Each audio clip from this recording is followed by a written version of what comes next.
Ассалаумағалейкум, Санаға Сәуленің аса құрметті көрермендері. Армысыздар?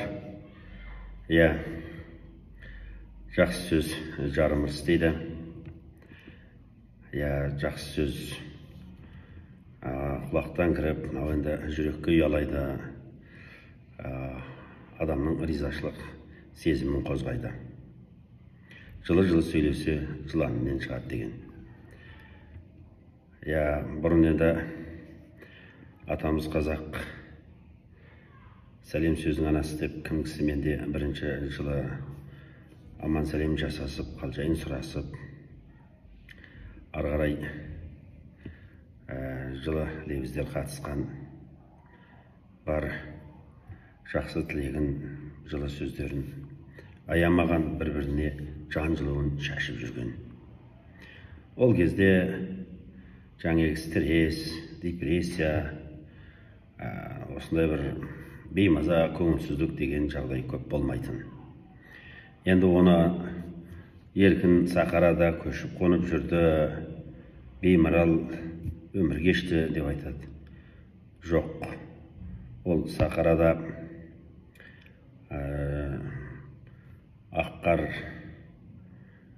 жамылып, көк мұз төсеніп дегендей жаңағы төрт түлік малды жаз жайлау, қыс қыстауына түсіріп, соның ыстығына, күйіп суына тоңып бағу, аттан түспей жүру оңай емес, ол оңай стресс тудырмайды, олай қарасаңыз. Ал енді жаугершілік заманды айтсаңызшы, аттан түспей, белін шешпей, бес қаруын сайлап, күндіз күлкі, түнде ұйқы көрместен жаумен жағаласып елін жерін қорғады. Сол жолда шәйт болып кетті. Небір жақын жанашырынан, аяулы арыстарынан айырылып жатты. Сондай жағдайда қазақ бірінің басын бірі сүйеді, жылы сөзін айтты, демеу берді. Түйеге дегенде демеу дейді ғой. Жақсы сөз жан азығы. Оны енді қазақ жалпы сөз қадырын, өз қадырым деп білетін қазақ қашанда сөзге өте мән берген халық. Өнер алды қызыл тіл тас жарады, тас жармаса бас жарады, адам тілін аспандағы бұл түйірледі деп. Бәрін бір ауыз мақал мәтеліне сыйғызып, түйіндеп қалдырып кеткен. Осыдан ақ біз халқымыздың рухани жан дүниесінің қаншалықты бай екенін білеміз. Енді бүгінгі таңда адамдар заманға сілтейміз, заман өзгерді дейміз. Заманды жасап отырған адам өзі өзгеріп жатыр. Жылы сөз айту, жылы жүздесіп, жылы жымию, жылы лебіз білдіру дегенде азайып кетті. Мойындау керекпіз. Тіпті қала өмірінде қазір әрине танымайтын адамға амандасу біртүрлі ерсі әбес сияқты сезіледі. Танымайтындар амандасып та жатпайды. Ал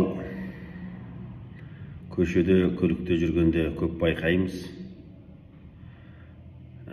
Сәл бірінің алдын бір кесік кетсе болды, ауыздарынан ақ ит кіріп, көк ит шығып, боқтанып шыға келеді. Боқ ауыздар өте көп бізде. Әсіресе орыстың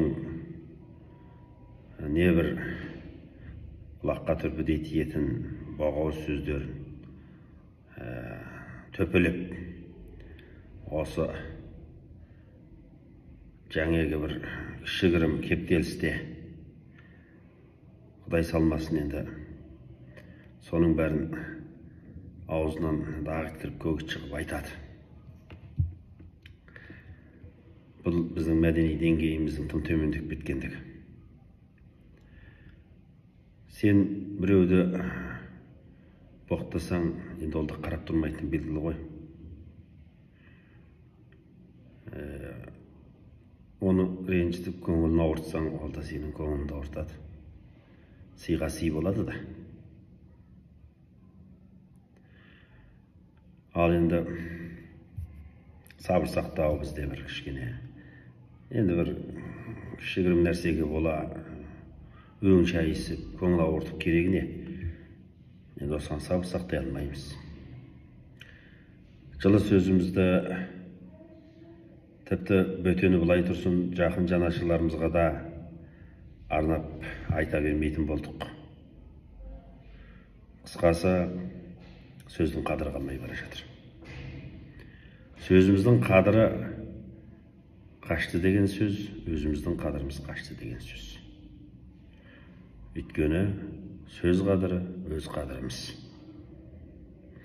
Құрметті ағайындар, енді жаңағы былай да айтып ақталады ғой адамдар.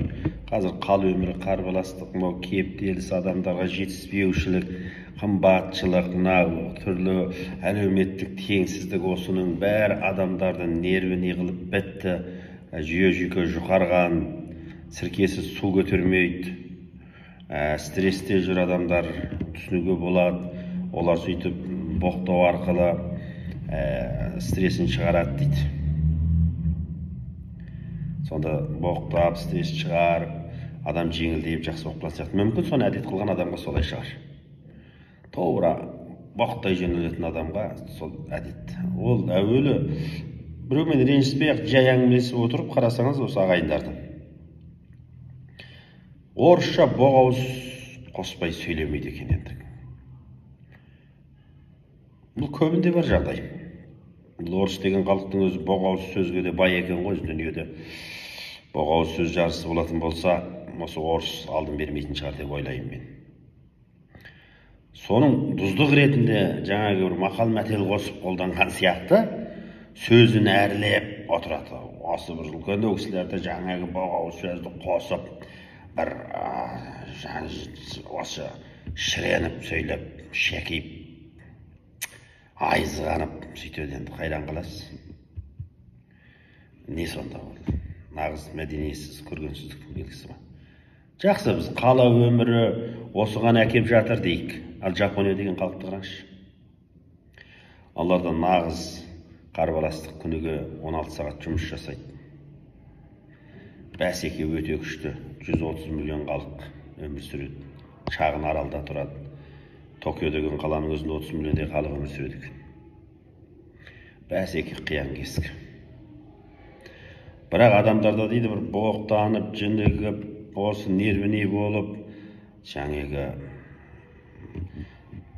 шыбық тимес шыңқетер болып жүрген жоқ дейді.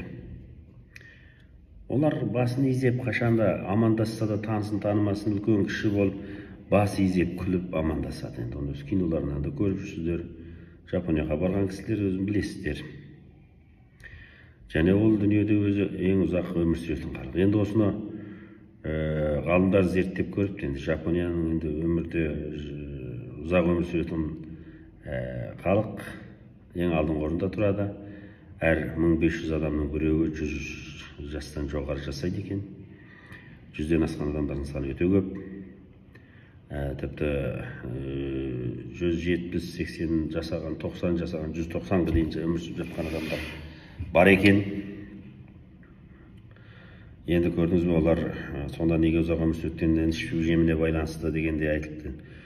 Теңіз өнімдерін тұтынады, жаңағы балық, жалпы теңіз балдыры, күріш, жеңіл қорытылатын ас тұтынады, режиммен өмір сүреді, сонан өмір жасы ұзақ болады деп барады екен. Бірақ сол Жапония сияқты басқа да теңіз жағалауында отырған елдер бар ғой, олар неге жапондар сияқты ұзақ өмір сүрмейді? Олардың да ішіп жемі жапондармен бірдей.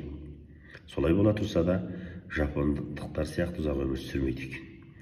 Соның себебі не десе, жапондықтар бір-бірін ренжітпейтін халық екен дейді. Осыны тексеріп қарағанда, бұлар күніге жаңағы күлімсіреп амандасады, жылы жымиып жүздеседі, бір-біріне ылғи жақсы сөз айтады. Бір боғауыз сөз шықпайды екен дейді. Боғауыз сөз жоқтың қасы екен оларда. Содан ешкімнің көңілін қалдырмас соң айналадан ылғи жылы, жағымды сөздер естіп жүрген адамның көңіл күйі көтеріңкі болады. Содан барады да жаңағы өзі бір түрлі бүкіл айналадан, ортадан өзіне бір жағымды әсер қабылдайды. Және жылы жымиып біреу амандасып жылы сөзін айтып жатса, енді оған қарсы ол да жылы сөзін айтады.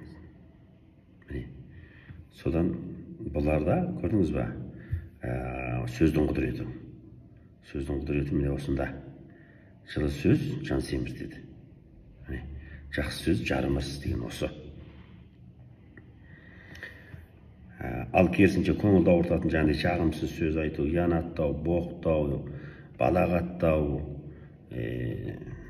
келсе келмес жала жауып, жаңағы аузынан ақ ит кіріп көгіс шығу, сондай былапыт сөздер айту, екі сөзге келместен өң шайысып, ауыр сөздер айтып көңіл қалдыру, ол керісінше өмірді қысқартады. Соны айтып боқтанған боғауыз сөз адамның өзіне де жақсы емес. Оның да көңіл күйін құртады. Ал енді қарсы адамға да соққы. Ол психологиялық травма. Бір реткі ашуланып кейіпін алудан адамның самыңдаған клеткасы өледі екен. Көрдіңіз ба? Енді онсыз да адам жасалған сайын жасалатын клеткаларға қарағанда өлетін клеткалардың саны көбейе түседі ғой. Содан білесіздер енді. Мына әжім түседі, одан ары қарай ағза қартаяды. Сөйтіп барып адам енді ең соңындағы тозған дүние сияқты ағза қартайып өмірден озады ғой, тіпті ұзақ жасаса да. Енді мынау ашу үстінде жаңағындай айту, көңілді ауырту, балағаттау, иянаттау, енді ол тіпті де өлетін клетканың санын көбейтеді екен. Көрдіңіздер ме, құрметті ағайындар? Онсыз да өздігінен өліп жатқан клетка, біз оны одан ары көбейтіп жатырмыз. Өзімізді өлімге тым тез жетелеудеміз ғой. Өмірдің қысқа болатын осы екен. Жапондардың жаңағы ұзақ жасауының бір сыры, бір-бірлерінің көңілін қалдырмайды, ауыртпайды, боғауыз жаман сөз айтпайды, жылы жымиып басын изеп амандасады, кім кісімен де еш ренжітпейді. Қандай стресс, қандай қарбаластық, қандай жетіспеушілік болып жүрсе де, олар осыны әдетке айналдырған. Оны қазақ енді ауру кесе де кетпейді, осындай жапондардың жақсы әдеті кетпейді. Ал бізде керісінше мынау қалыптасқан жаман әдетте кетпей жатыр. Боқтанып шыға келеді. Мен енді боғауыз сөз айтпайды деген адамдай Қазақстаннан тауып қинау деп ойлаймын енді. Әсіресе орыстың боғауыз сөздерін өте жақсы меңгеріп алған екен. Оны дегенің жіпке тізгендей ауыздардан автомат болып атылады ғой. Бір күнапқа басылып қалса болды, автомат болып атылады. Ойпырмай, ердің де әйелдің аузынан шығып жатады енді, сұмдық. Сөйтіп, бізде жылы сөз айта білмегендіктен, жаңағы бірін-бірі қуанта білмегендіктен, жылы жүздеспегендіктен, жиі іздеспегендіктен, сіз біздеспегендіктен осындай керісінше көңіл ауыртып, боқтасып, иянаттап, балағаттасып, дауласып, жауласып, таласып, тартысып жүрміз. Оған келгенде үлкен кіші демейміз әуелі. Бала-шаға тұрау демейміз. Кім көп сондай боғауыз сөзді айта алады, қарсы жағынан асып түседі, сол мықты сияқты енді, солай сөзіледі. Сондықтан құрметті ағайындар, сөз қадірін өз қадірім деп білген халықтың баласымыз, ұрпағымыз, біз сөз қадірін қашырмайық. Сөз қадірін қашыратын болсақ, өз қадірімізді қашырамыз. Жаңағы жылы сөз айта білмегендіктен жылы сөзге зәрі боламыз. Өзгелердің өзіңе қандай мәміле жасауын қаласаң, ең әуелі сен соларға сондай мәміле жасай біл деген. Сондықтан біз бірінші өзіміз бейәдеп қылықтардан тыйылып, боғауыз сөздердің бәрін тастап, оның орнына жылы сөздер қолданайық. Білмеп кеткен ештеңе жоқ. Кішігірім болып қалған бір келіспеушіліктерге, ұсақ-түйек мәселелерге бола өңшейіспейік. Барынша бір-бірімізге достық, жылы қарым-қатынаста болайық, жылы сөзімізді айтайық, тілекші болайық. Біріңді қазақ, бірің дос көрмесең істің бәрі осы деген абай атамыз айтпақшы. Бәріміз біріміз үшін, біріміз бәріміз үшін болайық. Бір-бірімізді қорғап, қолдап жүрейік. Түйе-көші дегенде демеу, демеуші, жебеуші болайық ағайындар. Аман сау болыңыздар. Жылы жүздесіп, жиі іздесіп, сіздесіп, біздесіп, жылы сөздеріңізді айтысып, жақсы көңіл күйменен араласып, бір-біріңізге тек қана жақсы көңіл күй сыйлап жүріңіздер. Амандық болсын.